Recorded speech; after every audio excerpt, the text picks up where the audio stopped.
Alis ako hapon ako sa is. May makeup pa ako dun eh.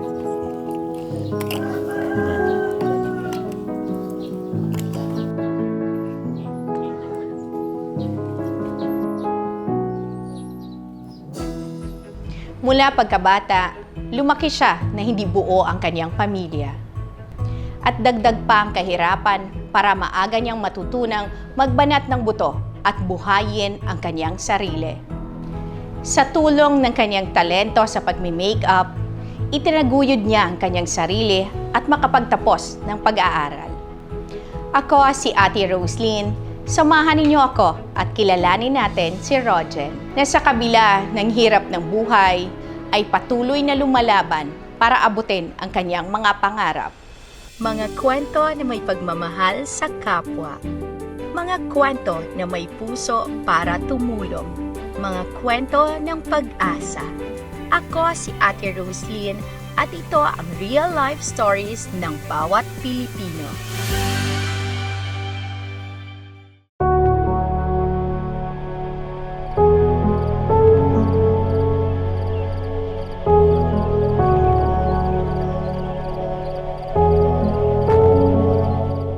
Dito nakatira si Rogen. So tara, bisitahin natin siya.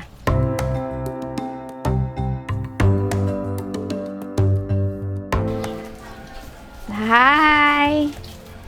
Hello! Good afternoon! Rogen, no? Hi!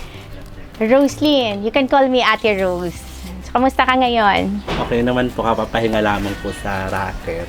So, walang racket ngayong araw? Wala po. Pahinga? Patak muna, tuloy po muna kayo, Ay, ma'am. sige. Ito yung bahay mo dito. Ano po ito, bahay po ng friend ko. Dito po ako nakikita ng siyam na taon na po. Na-accident po ako nung last na naraket-raket po ako. Sila po yung tumulong sa akin hanggang sa pinatuloy na po nila ako hanggang ngayon. Anong klaseng aksidente? Mari mo ba ikwento sa akin? Nakainom po kasi ako ng gas kasi nagsasayaw po ako ng fire dance. Nag-fire dance ka? Tapos, nung after noon, yung nag-bloated na yung tiyan ko, sila yung nagtumulong na sa akin na dalhin ako sa medical hanggang sa makalabas. Hanggang dito na po ako pinatuloy nila.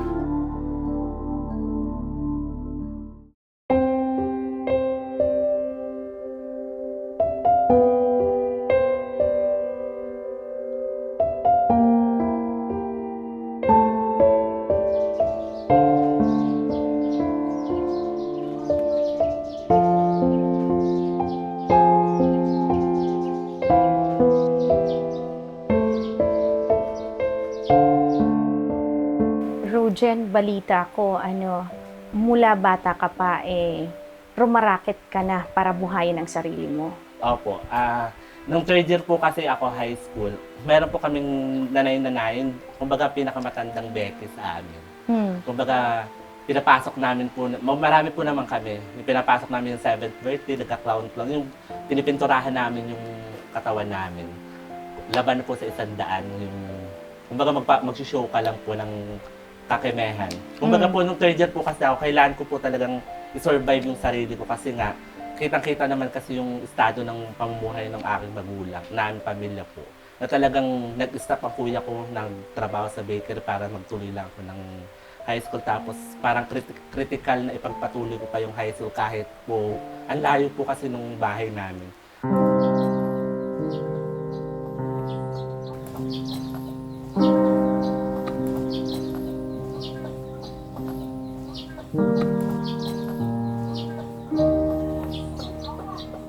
Nung fourth year po ako, sabi ng barkada ko, may isa naman po akong barkada na sabi mag-boarding house na lang daw po kami dito. Kasi 100 naman daw po yung boarding house sa diyan po kina Ma'am Mila Garcia. Tumuloy po kami, diyan po kami nagtuloy sa Ma'am Mila. 100 po yung per month namin.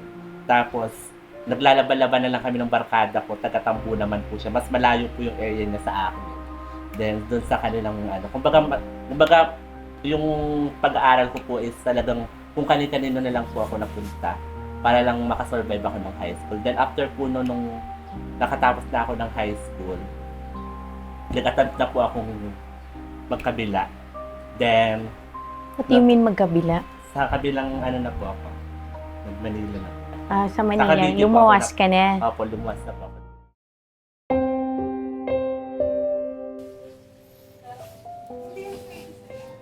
Akit. Dito, pagka po nagme-makeup, mas gusto nila po yung package deal. Para po meron talagang makuha. O kaya po pag magme-makeup po, dapat marami. Para isang paguran po sa isang araw.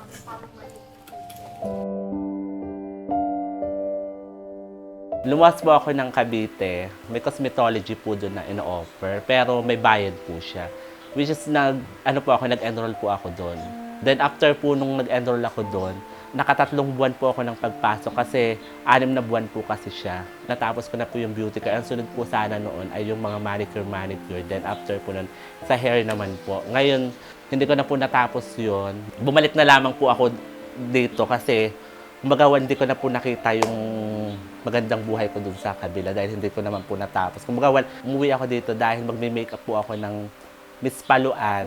After po noon, hindi na po ako umalis dito. Nag-racket na lang po ako nung nag-racket.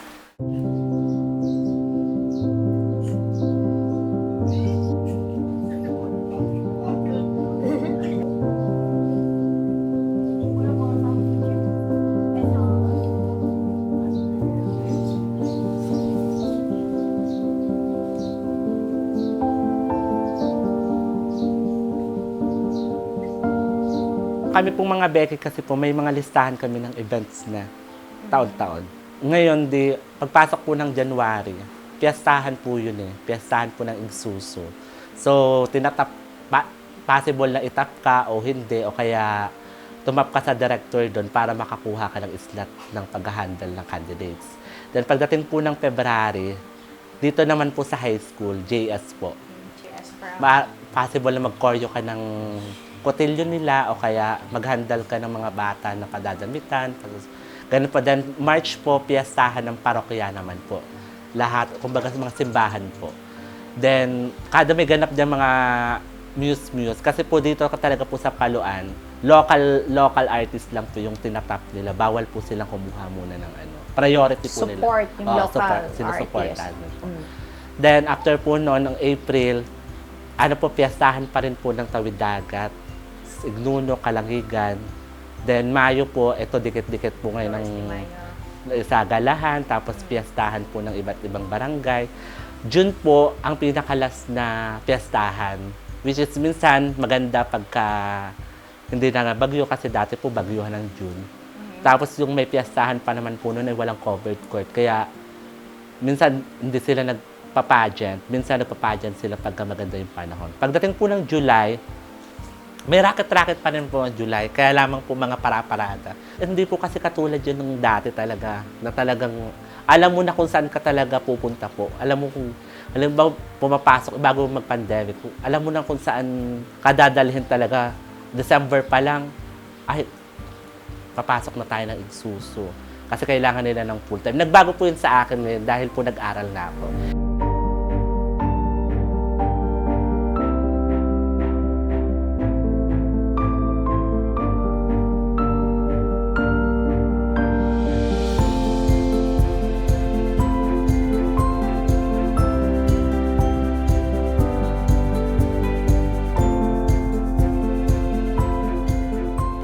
Hindi nawawala sa listahan ni Rogen ang piliing maging matatag at magpatuloy sa buhay kahit sa panahong siya ay nag-iisa. At bagamat limitado ang kanyang kinikita para mapagtagumpayan ang kanyang pangarap na makapagtapos sa pag-aaral.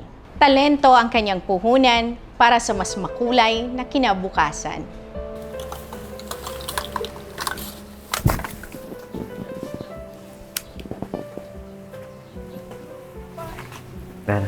Ma'am Jeka, una na ako ha. Maglalakad na lang po.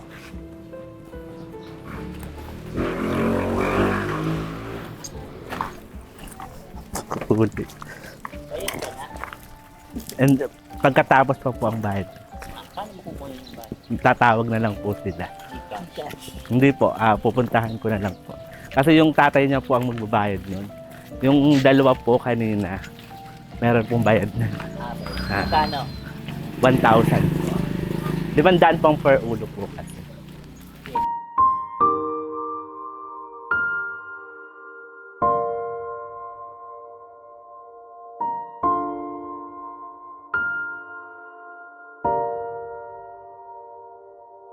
Rogen, sa pinagdaanan mo sa buhay, ano ba yung nagtulak sa'yo?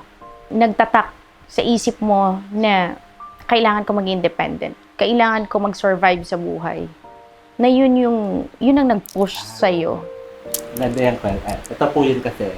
Nung ano po kasi kami, elementary high school, talagang minsan po, hindi po kami nakain, baga po. Parang hikahos na hikahos po kami talaga. Walang makain sa loob ng makain kasi isang po walang araw? Wala talagang source yung tatay ko na talaga stable na pag nangawil ka, automatic may huli ka. Minsan po wala po. Tapos pag bagyuhan, hindi nakakalaot yung tatay ko. Minsan wala pong, kumbaga walang ipon, walang na ano. Kasi kami nga dalawa na kuya ko yung sustentuhan.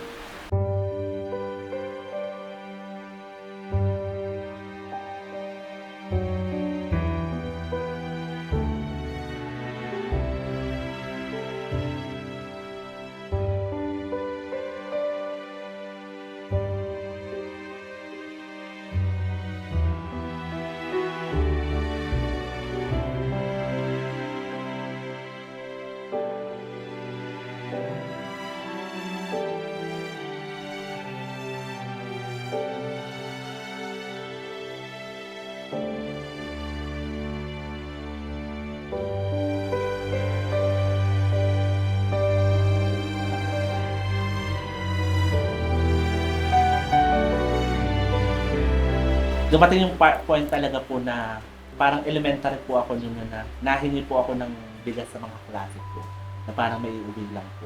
Dahil parang naisip ko na pagka hindi ako kasi humingi ng tulong, baka mamamatay kami ng nakamulat.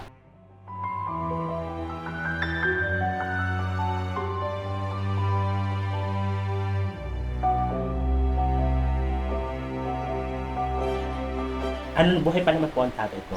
Kumbaga, hindi ako napunta sa kanya. Gusto ko sana may mapatunayan ako eh. Na, alam naman po niya nag-aaral ako. Natutuwa nga siya kasi nag-aaral ako. Yun po, kumbaga, sobrang hirap nung na parang gusto ko may matapos ako kasi ang tatay ko naman kasi walang natapos. Kaya ganun yung nangyayari sa amin.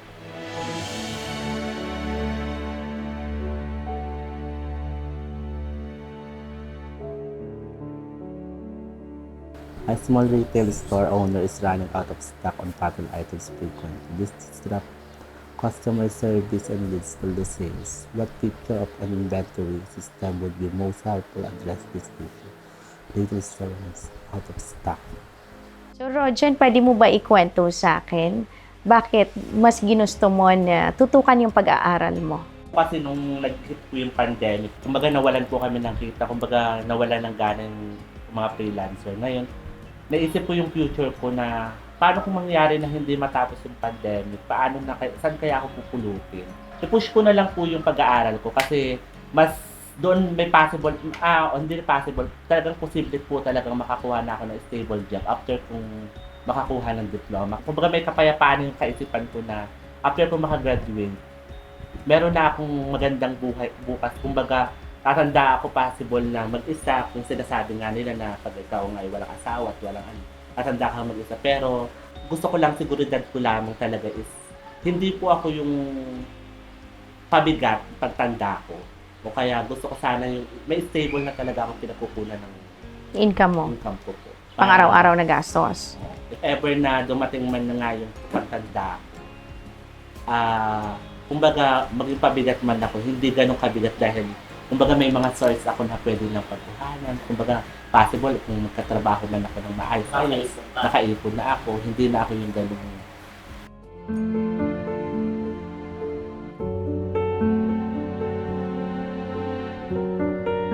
Simula talaga nung nag-pandemic, doon yun talagang nagpa-realize sa amin na hindi ka pwede maging freelancer lang habang buhay. Kasi may expiration date kasi kami nag-make. Kapag ka ikaw ay hindi ka na ganun ka, kumbaga hindi ka na ganun ka papalitan ka kasi may nausbong na iba. So maganda pa rin yung meron kang natapos.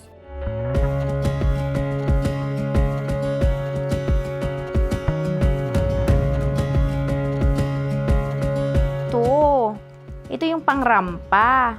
Tama? Pangrampa. Kasi dikit-dikit lang. Nauuso, di ba, na didikit. Pag dinikit mong isa, isabay mo ng isa para pantay. Yan yung mahapdi sa mata, hindi naman. Iba yung ginagamit sa mahapdi, no? So, yan. Ito na. Ididikit na. Kailangan iganon. Okay, para po. Hindi siya titikwas. Oh, ay.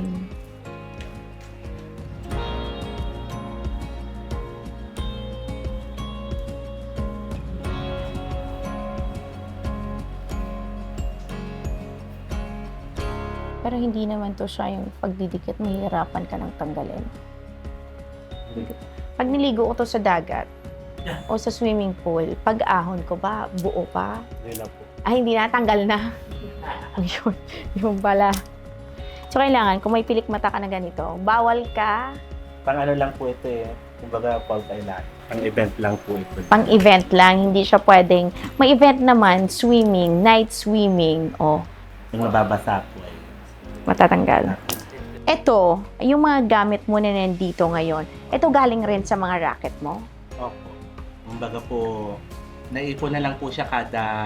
Kumbaga, hindi naman po kasi mga original po kasi binibili lang po namin sa Shopee. Shopee, tapos pinapadeliver na lang dito. So, nakakaabot pala si Shopee. Oh. So, ano pa yung mga kulang mo? Ito, nakikita ko. Ito, yung pang-contour mo. Kailangan to. Ito yung pinakakailangan kasi yung iba gusto na matangos yung ilong. 'Di ba? Ito, lalabas dito hugis bigas. O, 'di ba? So, ito yung pruweba. Pakita ko Oh. Wala. Wala na. Dalawa na lang yung tira. Oh, so maano talaga ito, mabenta, kumbaga. At saka, syempre, yung mga, mga pilik na. Oo. Ano lang yan, ibig sabihin, mahilig talaga. Ano pa ba yung mga kulang mo dito? May gumagamit ba nito? Mga avatar style before? Ano po, pag yan po yan ay pagka, halimbawa po sa mga pictorial, para mas mukhang sweet lamang yung atake. So, ito yung mga Ito po ginagamit. yung Bakit ko to natanong? Kasi itong mga ganito, ginamit nung avatar na parang peg nila, yung ganun. So, ito naman, neutral lang to. Ito yung powder mo. Paubos na rin. Itong mabenta. Plus contour niya. So, ito yung ibang mga powder. ubos na rin. So, itong tatlo, ubos na. Tapos ito, ano to?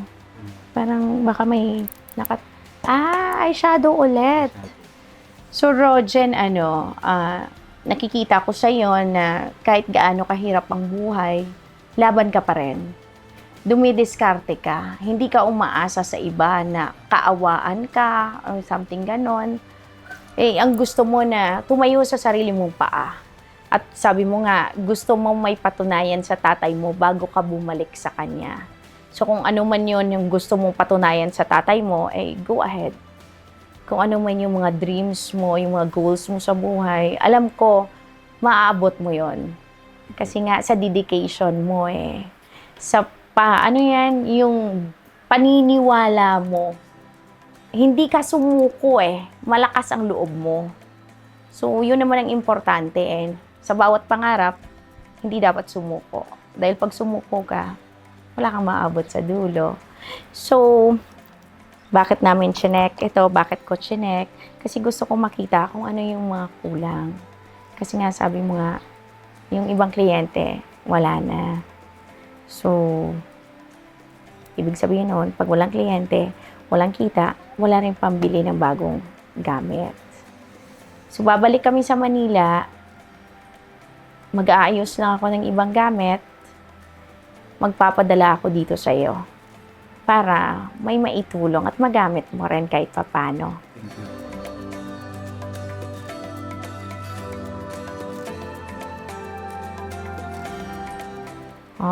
Sa diskarte mo sa pag-makeup, marunong ka naman, continue mo. Ang hinihiling ko lang, pag dumating na yung papadala ko, update mo kami. Na natanggap mo na. Okay.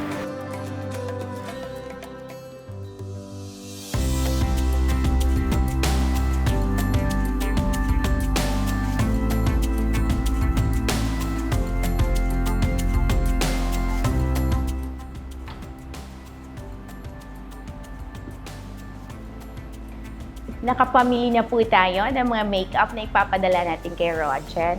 So ngayon po, ilalagay na po siya natin sa box at ipapadala sa kanya. Nangako po siya sa atin na i-unbox niya po ito once na natanggap niya. Sana ito yung mga makeup na to, magustuhan niya. Hopefully po, makatulong po ito sa ilang mga racket po niya at makadagdag sa pangkabuhayan po niya.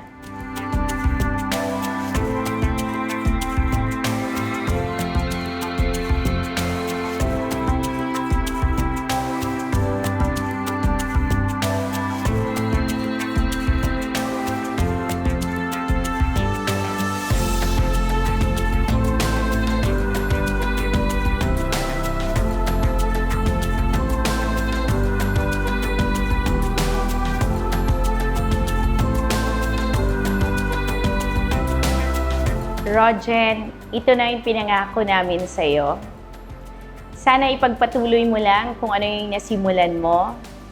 Madiskarte ka sa buhay, lahat kaya mong gawin. Napaka-independent mo. Continue kung ano yung gustong ma-achieve sa buhay mo. At alam ko, kayang-kaya mo yon.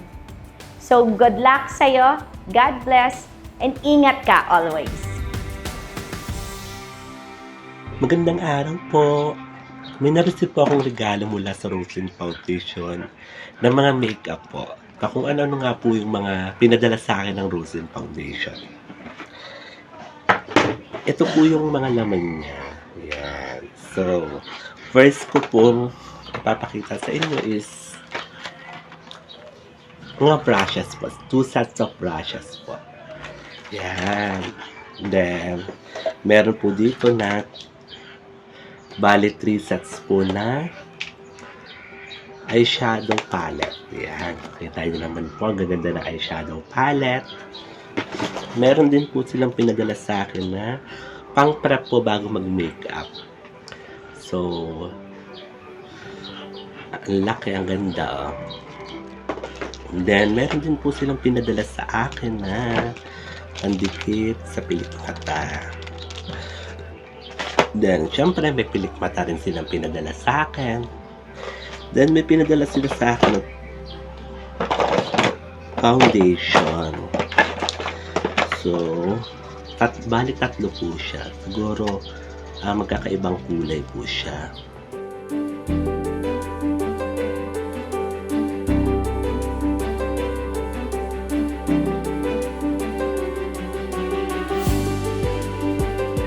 Thank you so much for Roslyn Foundation. Malaking tulong po ito sa akin bilang isang raketera po.